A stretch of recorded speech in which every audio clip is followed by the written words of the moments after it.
Hello again, everybody. This is Dan Clouser, and welcome back to the Journey of My Mother's Son podcast. Now I'm joined with the anxiety solutions pioneer, Daniel Packard. Daniel, thanks for joining me today. Thank you very much. I'm glad to be here. I like your pink shirt. I like the sort of like biker Santa pink shirt angle you're working. I appreciate it very much. And also I want to say I appreciate the name of your podcast because it has the word son in it. And it particularly caught my ear because I read this article that said that if you compare how often the word girl or woman is mentioned in the title of something, whether it's a book or a movie, it's something like 70-1. It's always like the girl with the dragon tattoo, woman sitting on the toilet, or the girl who could. And that's wonderful. But I'm always like, well, guys have stories too. Like, we're here too. Where's ours? So it's got the word son in it. But you also hedged your bet by putting mother in there also. So very strategic. But thank you for representing all the sons of the world. Absolutely. And it's funny. I just actually gave myself a haircut and a beard trim because I had the Santa thing rocking a bit more yesterday than it is today. There are a couple inches came off the beard yesterday. So Santa light is your look. There you go.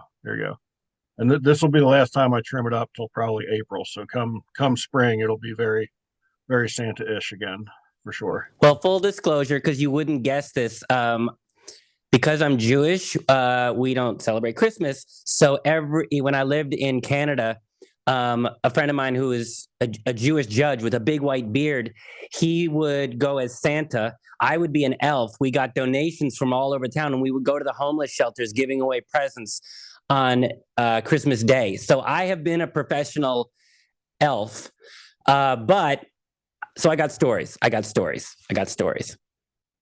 love it. Daniel, I'm really looking forward to this conversation. Before we get started, though, just introduce yourself to the audience in your own words. Who is Daniel today? Who is Daniel today? Daniel is someone's son of a mother on a journey. And I can't say who I am. I'll just say how I feel right now, which is energized because I know what I'm going to share is going to help a lot of people, and we're all here to serve. So my purpose and juiciness is flowing through me because I'm in purpose and ready to share with your community. And also, I appreciate your podcast because if anyone listening to this right now, you're people who want to make a difference in the world, and I appreciate you for wanting to make a difference in the world. And my goal is to give you some incredibly impactful insights that are going to make you be a better you so that you can serve the people that you care about at a higher level. Love it. I love it. So tell me about, how you went from, UC Berkeley mechanical engineer to the anxiety solutions pioneer. Well, shockingly enough, I do like to talk about myself, and I will. However, before I do, I want to be clear why your listeners would even keep listening to me. Their time is very valuable. There's a lot of podcasts out there. There's information about anxiety out there. So why would your listeners, hello, listener, listen for the next while and give us their valuable time? So I want to be really clear what I'm about, A, so they can value it, B, honor their time. And we're going to be talking primarily about anxiety. This applies to anybody who wants to be less afraid in general, but we'll be talking about it specifically through the filter of anxiety. But what I'm not going to talk about is what everybody else talks about, which is managing anxiety. We are taught primarily to manage anxiety, whether it's meditate, avoid things that make us anxious, have awareness. There's tons of stuff out there that manage anxiety. I am not doing that. What I care about, what I started my company for, is to solve anxiety permanently. That is what we are talking about right now. That's what I'm going to share with you. So if you want to keep managing it, you should leave now. If you want to know how to be free of it completely, that's what this is about. And also, I'm not giving any tips. People like to say, "Oh, what's a tip? What's a tip?" And there's just so many tips for anxiety. Try this, try that, take a shower, be grateful. Dude, there's tons of tips. Tips are valuable if you want to manage your anxiety, but they do not solve it. So I'm not handing out any tips because it doesn't get you permanent results. And that's what I want to share with you. I'm going to be teaching you the 2 key discoveries that my team and I made over 8 years that make it possible to solve anxiety permanently. That's what this is about. And I know if you're hearing me, that sounds great. Wouldn't everybody like to be free of anxiety? And I want to tell you now a bit more about myself now, so that you trust what I'm about to say, because it's going to sound a little bit too good to be true, and also appreciate where this information came from so that you can value it. Because there's a lot of information out there about anxiety, and I want you to know why this information is special and how it can impact your life.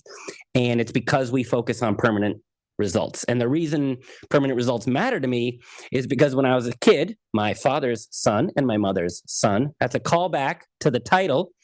I was about 9 or 10, and my dad was a physicist and also an inventor. And he would invent things. And I just thought this was the coolest thing ever. It was like a superpower.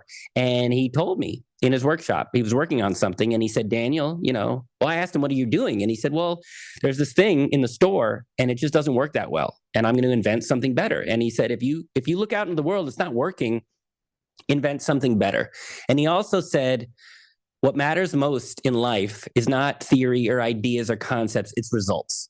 Like, results is what actually impacts people's lives. And I remember him saying that, like, yeah, results.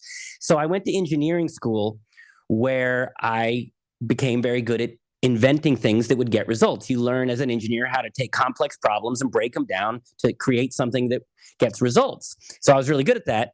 But unfortunately, my engineering training did not help me with my love life, because I fell in love with this woman and we did not live happily ever after. Spoiler. And the relationship turned very toxic, and I stayed in way too long.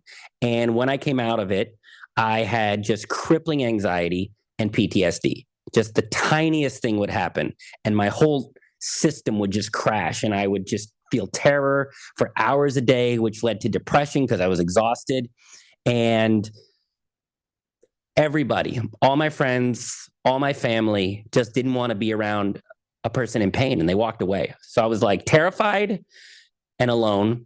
And also, I spent $100,000 trying to solve this anxiety. I tried therapy, psychology, spirituality, religion. I read the books, the videos, the workshops, and nothing solved it. It just helped me manage it. But my anxiety was getting worse, and I wouldn't have actually ended it, but I get why people do, because it was sort of just like, what's the point? Just living like this is not a life. What's the point? And looking back, the point was what my dad had told me, which is that, like, if something's not working, invent something better. And so I looked at the $1 trillion mental health industry, and I realized it's not getting people permanent results. And so to kind of take a stand against that, I started my own company with the goal, could we create a permanent solution for anxiety that gets actual permanent results?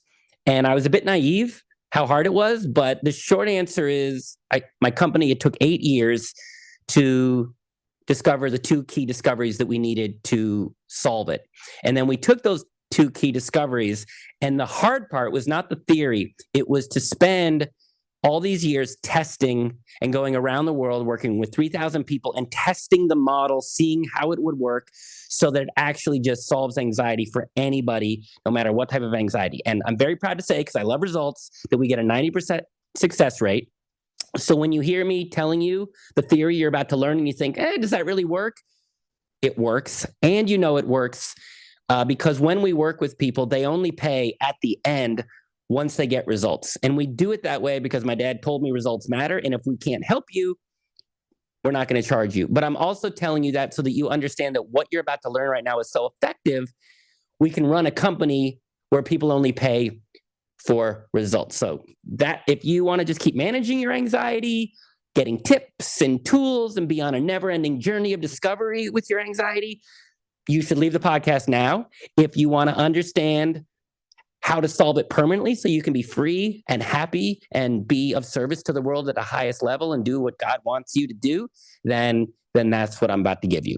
Okay, that's my big opening. Any questions or thoughts?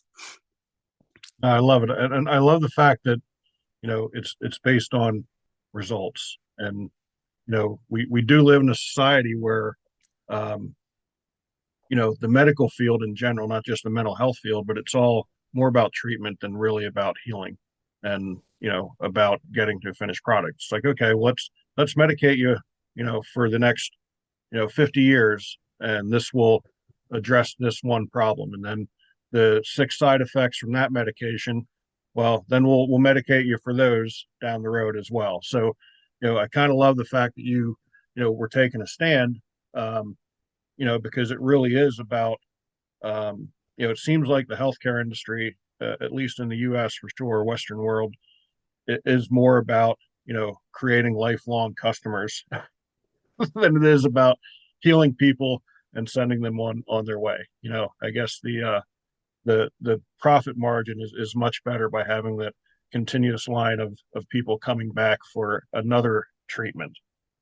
So why was it so important for you to kind of take a stand against that philosophy? You're treating a customer once, and hopefully you never see him again.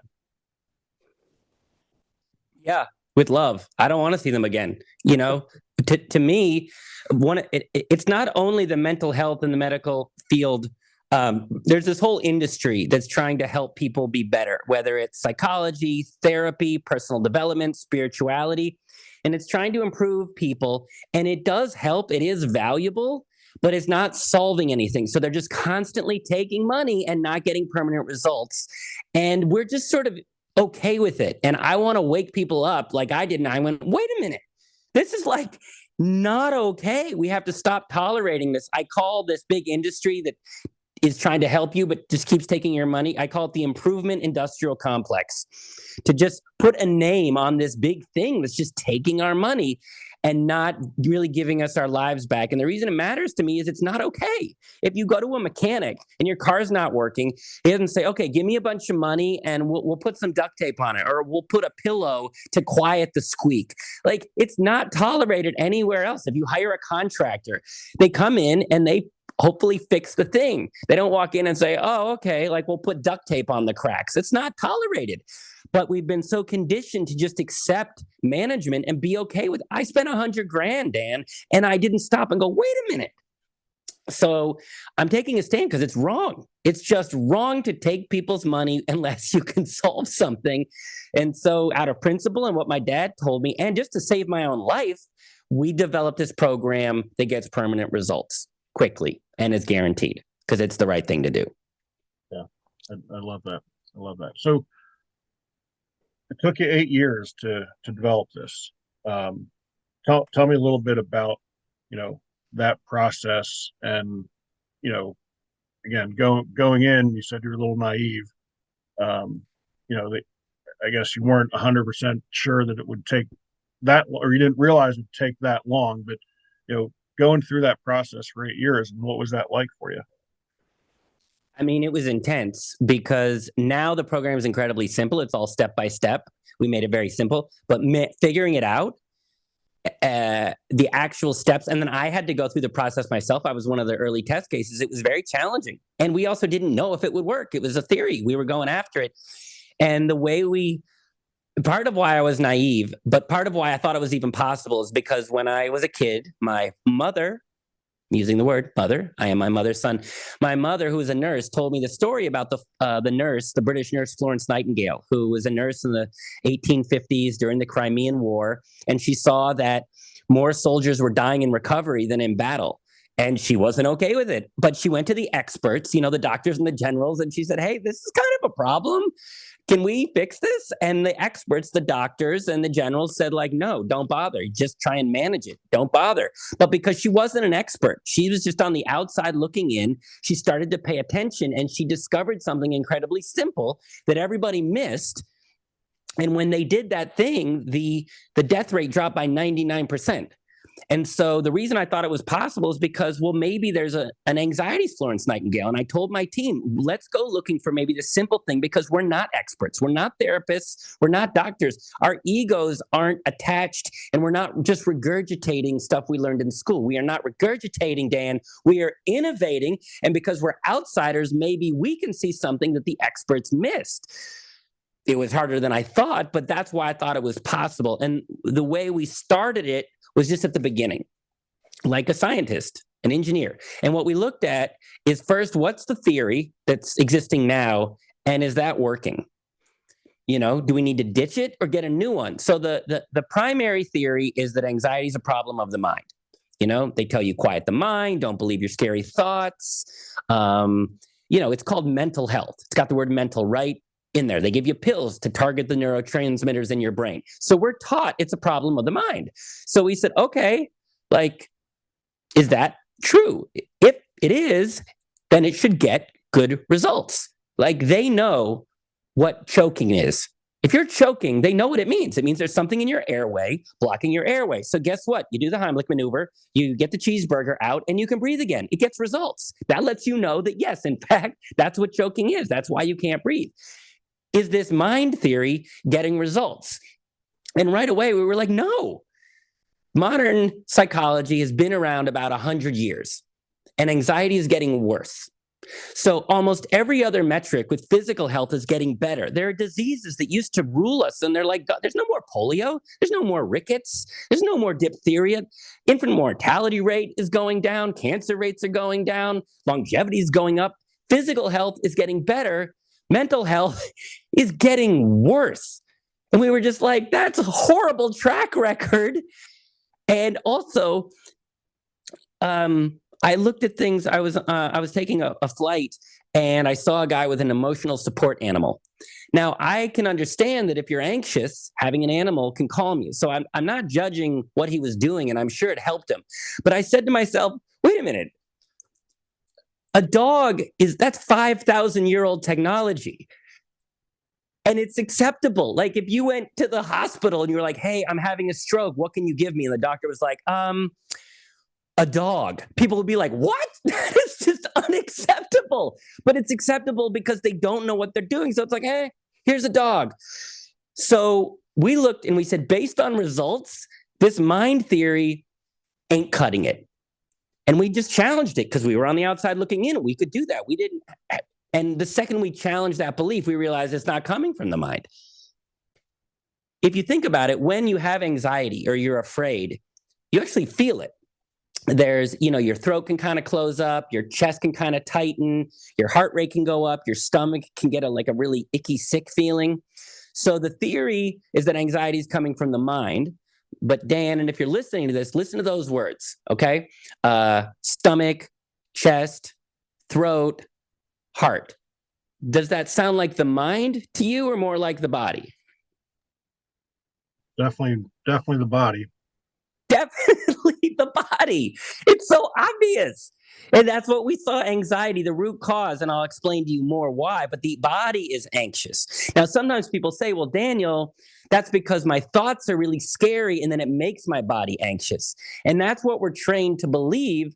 But again, that's not what the research showed because that's not how we're wired. We are wired to stay alive. And to stay alive, your body tells you what the body needs, whether it's hunger, thirst, or sleep. And then your mind is like a tool to sort of get the body what it needs. If you're hungry, your stomach starts to growl, and then your mind says, okay, where can we eat some food? So for reasons I'm going to explain to your listeners in a bit, your body is already feeling anxious. It's feeling afraid. Then your mind thinks there's a problem and starts spinning, going, oh my God, there's a problem. There's this horrible problem because it thinks there's a problem because it's afraid. So that spinning mind that you can't shut off, that's not the cause of your anxiety. That's a symptom of where your anxiety is actually coming from, which is your body. What do you think about what I'm saying? That's very interesting for sure. Why? And I don't want to get you. So if you got more on that, just kind of we'll table this. But just real quick, why do you think anxiety and mental health continues to kind of soar out of control when there is progress in a lot of these other spaces? I mean, obviously it's a lot different world than when you and I grew up, but so I'm sure there's some outside influences. But what else is contributing to these high anxiety rates and mental health issues that that seem to be out of control? Well, the reason it's not going down is they don't understand it. It's not in the mind, it's in the body. So they're in the totally wrong location. So they set everybody in the wrong location. So that's why it's not getting better. The reason it's getting worse, I think is because the root cause is getting worse. People say it's like about social media or it's harder. And I'm like, are you kidding me?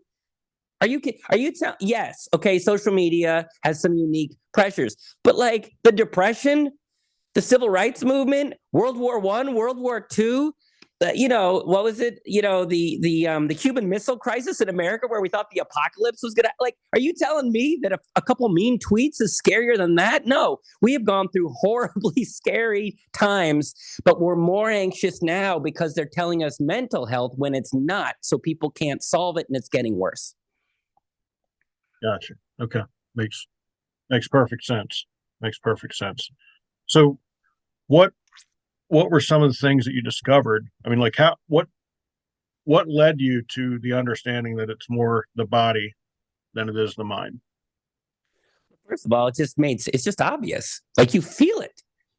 You feel it. And then when we started applying some of the early tools that we developed that were body focused, we got way better results than anything that was mind focused. So that was the reason. But also, it just makes sense. If you weren't told it's in the mind, you would probably, common sense would say it's in the body. I feel afraid. You don't say, I think I'm afraid. So that's the first thing. But also, every time we had a theory, we would research and test it. That's how you get results. So once we realized it was in the body, then the question is, okay, well, we can't just say it's in the body. We got to solve this.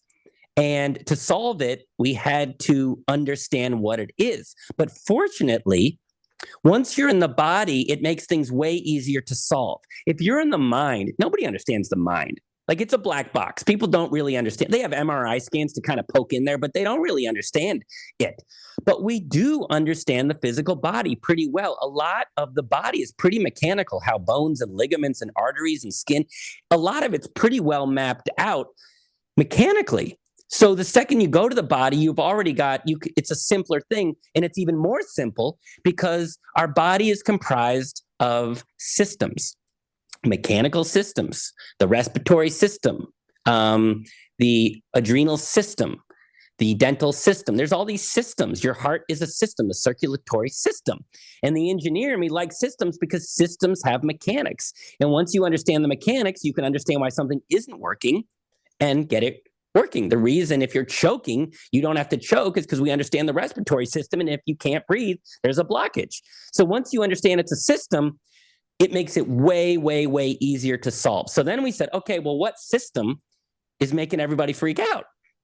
And once we asked that question, which we could do because we're outsiders and we can just ask these questions, the answer was so obvious. Okay. So take away the word anxiety, which is confusing. It's sort of just a label. It doesn't explain what it really is. But if you strip it down, it's fear. It's like feeling nervous. Anxiety is feeling really, really, really nervous if you just at its basics. Okay. So to you, Dan, and to your lovely listeners, see if you can decipher which system in your body is most likely responsible for making you extra nervous. Is it A, the respiratory system, B, the circulatory system, or C, the nervous system? A, B, or C? I would go with C. You're a genius. Of course, it's the freaking nervous system. How obvious is that? You're feeling extra nervous? Maybe it's coming from a system that has the word nervous in there. It's so obvious. But the experts were like, you're feeling extra nervous. There's a nervous system. You know where it's coming from? The mind. That makes, like, how did they get? It'd be like bringing a car into a mechanic and your engine is blown. And they're like, I think there's a problem in the engine. And they're like, no. It's your tires. They just completely blew it. I don't know how, but they did. So specifically, anxiety is not a disorder. It's not in your mind. It's that your nervous system is basically malfunctioning. I'll explain to you why, but you're not broken. There's nothing wrong with you. You're not doomed. Systems in the body sometimes run well and sometimes they don't, but you're not broken. Your nervous system is running hot and making you extra nervous. Interesting. So, I mean, just tell me more about that. Like, how you dive into the nervous system and what's malfunctioning to create that anxiety and more nervousness. Well, the beauty of it is now that we're in the body and we understand it's a nervous system issue, it just made it so much simpler. We have been hypnotized or conditioned to think that anxiety is complicated. I mean, it's even called a disorder, like anxiety disorder. Once you hear the word disorder, you're like, oh my God, I have a disorder. But I got to say this. If you're calling something a disorder, you don't know what you're talking about.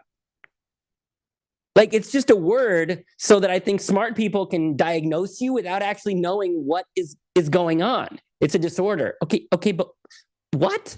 I mean, like, if you fall off a ladder and you land wrong and you break your leg and you go into the doctor and he sees a broken leg and you're like, what happened? You're like, oh, I fell off a ladder. He knows exactly what that is. You fell off a ladder, you put too much load on a bone that wasn't designed for that kind of load, and the bone broke. He knows what that is, or she knows what that is. And that's why if you go into the hospital with a broken leg, they don't say, oh, I know what this is. This is leg pain disorder. They don't give it some flimsy name because they actually know what's going on.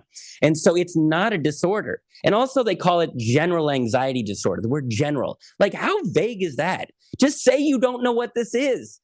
And then it wouldn't confuse people, because I talk to people all the time that don't even believe we can solve this because they said, my doctor or my therapist told me I have general anxiety disorder and it's not curable. But it is. And so I feel like therapists and doctors on some level should just be honest. And when people walk in and say, look, I see you're in a lot of pain. I honest to God don't actually know what's going on. I know it sucks. All I can give you is some pills and some tips, but I don't actually know. That would be honest. I'm okay with that. But they pretend like they know when they don't know, and it's confusing people. So it's not complicated. It's not a disorder. It's very simple. It's the nervous system. And every system in the body obeys certain basic core principles. So when we went looking for why is the nervous system malfunctioning, it was really obvious. And it was obvious because of how we relate to a very high concept that I want to talk about now, which is called poop. Your poop. Your poop tells you a lot about the body. We know the basic daily care of the digestive system. You want to eat the food pyramid, drink enough water, eat enough vegetables. If you do that, if you take care of the digestive system, your poop should be okay. We know that. So let's say you don't do that, and the next day, your poop isn't so healthy. When we see that, we don't go, oh my God, I have general poop disorder, or this is past trauma from my father who had that. We don't go there. We just go, maybe I shouldn't have eaten cheese pizza 3 days in a row. Like, you get that when a system is malfunctioning, the number one reason is because you didn't take care of it. You didn't do the basic daily care. If you don't sleep well for a week and you're really groggy, you don't say, oh my God, I have sudden adult onset sleep disorder. You're like, no, I didn't do the basics, and now my system is malfunctioning. So once we saw that, it became very clear. The reason the nervous system isn't being taken care, isn't functioning properly, is because we were never taught how to take care of it. You were taught proper diet. You may not do it, but you know the basics. You were taught to brush and floss. You may not do it, but you know the basics. If you know the basics of how to take care of a system, you can take care of the system. You were taught how to brush and floss. You were taught about the food pyramid. You were taught about getting 8 hours of sleep. And because of that, you can take care of those systems. But to Dan and anybody listening to this recording, let me ask you, did anybody at any point, especially when you were young, sit you down and say, hey, this is what you need to do every day to take care of your feelings and emotions and nervous system. This is the basic hygiene of how to take care of your feelings and emotions. Dan, and if you're listening to this, did anybody ever give you that conversation? No. No. We were not taught good emotional hygiene. We were taught poor emotional hygiene. Get over it. Don't take it personally. I'll give you something to cry about. Boys don't cry. But we're given bad advice.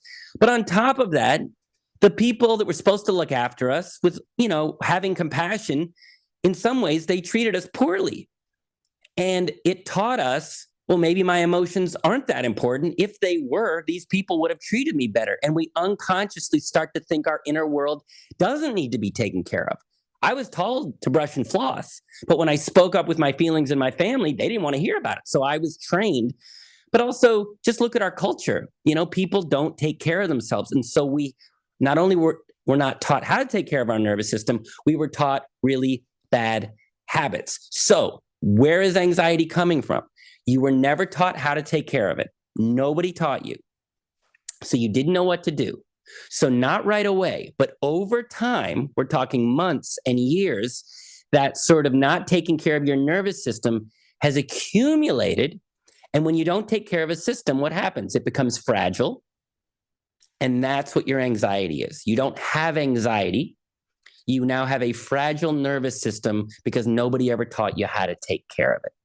What do you think about what I'm saying?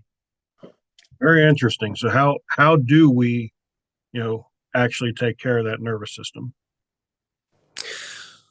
Well, of course, that's what you want to know, right? If you're listening to this, you're thinking, oh, okay, that makes sense. Didn't take care of it. I feel horrible. How do I take care of it? And if it was some one thing, like do this thing, and that would get rid of your anxiety, trust me, I would tell you. I would have written a book and given the book away for free. I would have done that. But when we first figured this out and we tried to do individual tools to kind of take care of the nervous system, it didn't solve anything. So there's nothing that a person can just do right now. And here's why. Because there's two types of tools or two types of approaches with the body. There's maintenance and repair. So yes, we need to take care of it, but primarily there's taking care of it in terms of maintenance, and then there's repair. Like for instance, you don't take care of your teeth. Okay. Now what your teeth needed was brushing and flossing. That's how you maintain your teeth. But if you don't do those basics for long enough, you end up with a cavity that then turns into a root canal, and it's excruciating. It can even become infected. At that point, you can't just apply a couple tools and do maintenance. It's too late. If you need a root canal, you can't just eat a whole bunch of toothpaste. That won't solve it. Does that make sense? Yeah. Yeah. So what we saw was, to solve it, it's not an individual tool, do this. It's a process with a specific sequence in a specific order. If you need a root canal, you go to the dentist, and there's a sequence. They give you anesthesia. Then they come in through the top. Then they take some bone and they fill in that healthy bone. Then they close it up. Then there's drugs to make sure you're not in too much pain. And then after it's all healed, brushing and floss moving forward. It's a process with a specific sequence in a certain order. That's what brings something back to health. And that's what we spent 8 years figuring out how to do. But when you have the process to repair your nervous system, it's strong, it's healthy. And as you can see, I am a result of that. I'm all happy, energized, and I have a strong nervous system. Nothing really affects me anymore. I used to have the tiniest thing, I would go to 10 out of 10, almost a panic attack. Now I can feel some stress. I can be a little bit hurt, but I never go above a 2 out of 10. And that's because a process to bring my nervous system back to health. And that's what we give people, is a strong nervous system. No more anxiety. You feel strong and happy and abundant and open-hearted. So I wish I could just give you a tip or a tool, but that's like giving somebody with a root canal a toothbrush. It ain't going to help anybody. And I want to help people solve anxiety, which is a process. Your process is repairing the damage that's already been done, and then essentially providing a guide to maintain that so that it doesn't go into disrepair again. Exactly. You're getting an education about what your nervous system needs, and the theory helps you repair it, and you apply the tools in a certain way, in a certain repetition, in a certain frequency that repairs it. But as you're repairing it with these repetitions of the exercises, you understand what your nervous system needs, but you're also building a daily habit. So the program is 6 weeks. Your nervous system comes back over 6 weeks, but you've built an understanding and a daily habit to maintain your nervous system moving forward. And you're so confident in this system that you don't charge people unless they feel like they're fixed. Yeah, I know. Part of you is like, that's just the way things should be. But nobody does that in the improvement industrial complex. Nobody does that. Why do you think that is, Dan? Why do you think they don't back up their results? More than likely, because they don't know what the results are going to be, and they don't really know what they're treating initially. Yeah. They couldn't get you permanent results, so they're not going to back up their results because they'd go out of business. People will sometimes say, well, Daniel, how do I know this works? You don't know for sure, but we only get paid when you're happier. And if this didn't work, we'd be out of business. But we're in the business of happiness. And you've got a 90% success rate, correct? Yeah. Now, how long have you been? It took 8 years to develop it. How long has it been in practice now at this point? We have been getting the 90% success rate for the last 3 years. And that's based on our last, around 150 test cases that have gone through recently. And we are tracking. If people say, well, how do you know you're getting results? I'm a scientist, I'm an engineer. As you go through the program daily, you're measuring your anxiety levels in a couple key categories, and we're tracking you as you go through it. So by the end, we have numerical data to know that you got results, but also we're able to keep optimizing our program. That's how we get the 90% and can back it up, because we have the data to back it up. But what I want to share with your listeners is to understand, yes, it makes this possible, but also use this perspective to have compassion for yourself. When I had anxiety and I didn't know what was going on, I felt so broken, like this was my fault, because the tiniest thing made me freak out. And my mind was saying all these negative things that didn't make any sense. And I just beat myself up. And what I want to let your listeners know is this isn't your fault. You're not broken. First of all, nobody taught you how to take care of your nervous system. Nobody did. So this was bound to happen. If nobody taught you to brush and floss, you're going to need a root canal. Nobody taught you how to take care of your nervous system. You were going to end up with this pain and fragility. Also, what you're experiencing right now with the fear and anxiety, it's not about right now. If you think your anxiety is about what's happening right now, you feel broken because something seemingly small happens. Your nervous system jacks up to a 9 out of 10. And you think, why am I so afraid? It's just one email. Why am I so afraid? And you beat yourself up and you think you're broken, like I did. But if you understand, it's not about right now. You didn't take care of your nervous system. So over time, your system went into a state of disrepair, and now it's fragile. And now when life pushes on your nervous system, instead of just feeling pressure, you feel pain. So if you take the metaphor of the teeth, if nobody taught you to brush and floss and you didn't know how, eventually you're going to need a root canal and your teeth are going to become fragile. And then when you bite on a carrot, instead of just feeling the pressure of the carrot, you're going to feel the pain. Now, if you don't know about brushing and flossing, you're going to freak out and be like, what's wrong with me? Why can't I eat a carrot? Why can't I eat ice cream? I'm weak. I'm crazy. This makes no sense. So I'm going to tell your listeners, what if this makes a lot of sense? What if you just never learned how to do this and this was bound to happen? So if you're listening to this, you are not broken.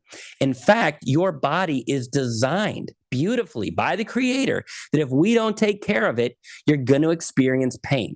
If you don't take care of anything alive, it's going to become fragile and have pain. A relationship, a business, a child, an aquarium, a pet. If you don't take care of it, eventually it goes from strong to fragile and there's pain. But that's not it not working. That's things working. So your nervous system isn't broken. This pain you're feeling is your alarms going off, and that is your nervous system working perfectly. You are not broken. If the check engine light goes on in your car's not broken. It's working exactly the way it was designed. You've been taught it's a disorder and there's a problem. But my anxiety, I realized it wasn't a problem. It was my body's alarm systems calling out saying, I need help. And I used that pain to then give my nervous system the care it needed. So your anxiety, if you're listening to this, it's not a disorder. It's not a burden. It's a gift.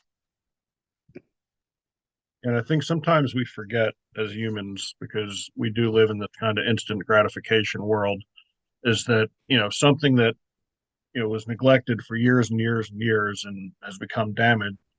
It's going to take some time to repair that and to fix it. It's not going to happen overnight. And again, I think that's one of the reasons why the you know um, self-help industry, or whatever you had coined it as, industrial complex, is so successful, because you know you kind of feel good after that first session. You feel better than when you went in.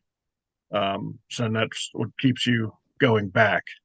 But at the end of the day, you're never really actually fixing the problem. You're just kind of continuing to put band-aids on where a tourniquet should be, for sure. Yeah, and the problem isn't that they're giving us band-aids. It's the problem. The problem is we've been conditioned to tolerate that. Again, any other industry where we pay for services, this usually isn't tolerated. If you hire a lifeguard at your pool and someone's drowning and the lifeguard says, I can help you manage the drowning, but I can't actually save you. Like, it's not a good business model, but we tolerate it because the experts, that's what they sell us. There's nothing better aside from what we have. And so people tolerate it and get hypnotized and just think this is it. And it breaks my heart. I talk to people every day reaching out to us for help. And they're like, I mean, honestly, I was losing hope because, the experts told me this isn't solvable. They were giving me pills and tips. And also the experts are not honest. You'll hear there's like videos on YouTube or there's courses, 5 quick tips to be free of anxiety forever. Really? 5 quick tips. Really? What to do to be free of anxiety forever. They throw this language around willy-nilly and they don't back it up, and it confuses people. They don't do this about like heart disease. They don't say 6 quick tips to have no heart attack. Like, heart attacks are serious business. You have to address it, change your diet. So the whole industry is just, I don't want to say corrupt, but completely out of integrity. And I am speaking up to disrupt the whole industry, partly by coming on podcasts like this and educating the audience and at least saying, hey, demand more. First of all, if you go to get help for happiness, find people who are talking about permanent solutions and see if they're getting results. And also ask them, do you have a system, a process that's going to take me from where I am to where I want to go? If they don't, I invite you to just notice that and realize that's what you deserve. Love it. How do people, get in touch with you if they're dealing with anxiety and they want to, actually fix the problem and repair the problem? Where can they find you at on the internet? Well, the short answer is that you reach out to my company and you book a free consultation with me at danielpackard.com/call. That's danielpackard.com/call. And while this program works for anybody, we don't work with everybody. We're not for everybody. So before you reach out to us, I want to tell you who should reach out to us and who we're looking to work with so that we don't waste your time and our time. The first thing is that I would say is you kind of have to have heard what I've shared with you right now, and it should kind of make sense and go, that makes sense. No wonder I haven't solved my anxiety. I was in the wrong location and I didn't take care of my nervous system. And that's why I've got nervous. That's why I'm extra nervous. If you don't sort of at least intellectually hear what I'm saying and go, God, that makes sense, this will sound too good to be true. It won't make any sense. You'll be too skeptical and you won't do it. So you have to kind of get this. But if you kind of get, well, wait a minute, that makes sense. If you weren't taught to brush and floss, you could have tooth pain for 20 years. It would be crippling. But if you then found out, I can go to the dentist and learn to brush and floss, and a lifetime of dental pain can go away in a couple of weeks, maybe a lifetime of emotional pain can go away in a couple of weeks. If you get that bridge and you're open to this idea, reach out to me. But if you didn't get that, you'll think this is too good to be true. And also, you have to really be ready and wanting to solve this permanently. People say they are, but they're not. You have to actually hear what I'm saying and say, I cannot live like this anymore. I want to be happier. I want to do the things I love. I'm tired of managing it. This is what I want. You got to hear me, and this has got to grab you. If it grabs you, then when you reach out to me on the call, I'll tell you about our incredible program that took us 8 freaking years to develop and tests. And it took 8 years because we wanted to make sure that it would work for anybody who went through it.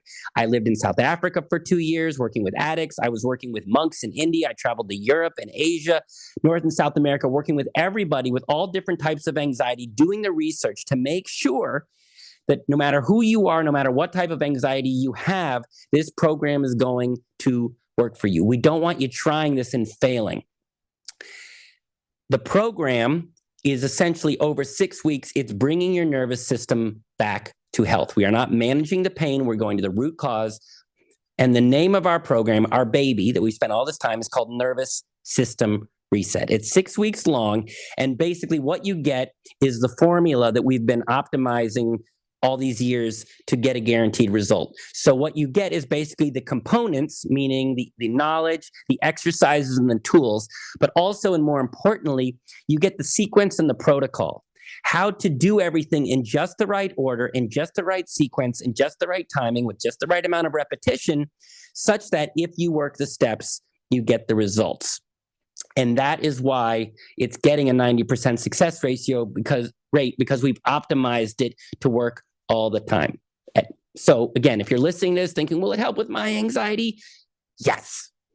And I know when I'm talking like this, even if you intellectually get it, you're going to be skeptical.